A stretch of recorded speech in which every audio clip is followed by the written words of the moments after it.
18 ವರ್ಷ ಮೇಲ್ಪಟ್ಟವರು ಮತ್ತು 60 ವರ್ಷದವರು ಮಹಿಳೆಯರೇ ಆಗಿರಲಿ ಪುರುಷರೇ ಆಗಿರಲಿ ಈ ವಿಡಿಯೋನ ಮಿಸ್ ಮಾಡದೆ ನೋಡಿ.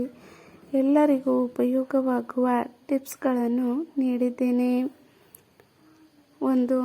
ಸಬ್ಬಕ್ಕಿ ಪುಡಿ ಮತ್ತು ಹಸಿ ಹಾಲನ್ನು ಮಿಕ್ಸ್ ಮಾಡಿ ಮುಖಕ್ಕೆ ಹಚ್ಚುವುದರಿಂದ ಮುಖದ ಕಪ್ಪು ಕಲೆಗಳು ಕಡಿಮೆಯಾಗುತ್ತವೆ.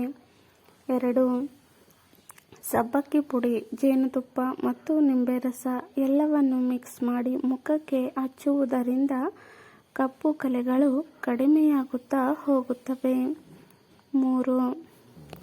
ಸಬ್ಬಕ್ಕಿ ಪುಡಿ ಮತ್ತು ಮೊಸರು ಎರಡನ್ನು ಮಿಕ್ಸ್ ಮಾಡಿ ನಿಯಮಿತವಾಗಿ ಹಚ್ಚುವುದರಿಂದ ಮುಖದಲ್ಲಿ ಹೊಳಪು ಹೆಚ್ಚಾಗುತ್ತಾ ಹೋಗುತ್ತದೆ.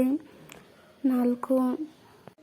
ಸಬ್ಬಕ್ಕಿ ಪುಡಿ ಮತ್ತು ತೆಂಗಿನ ಎಣ್ಣೆ ಎರಡನ್ನು ಮಿಕ್ಸ್ ಮಾಡಿ 2 ದಿನಕ್ಕೊಮ್ಮೆ 10 ರಿಂದ 15 ನಿಮಿಷ ಮಸಾಜ್ ಮಾಡುವುದರಿಂದ ಮುಖದಲ್ಲಿರುವ ಬ್ಲ್ಯಾಕ್ ಹೆಡ್ಸ್ ಮತ್ತು ವೈಟ್ ಹೆಡ್ಸ್ ಕಂಪ್ಲೀಟ್ ಆಗಿ ಕಮ್ಮಿಯಾಗುತ್ತಾ ಬರುತ್ತದೆ ಮತ್ತು ಮುಖ ಮೃದುವಾಗುತ್ತಾ ಹೋಗುತ್ತದೆ.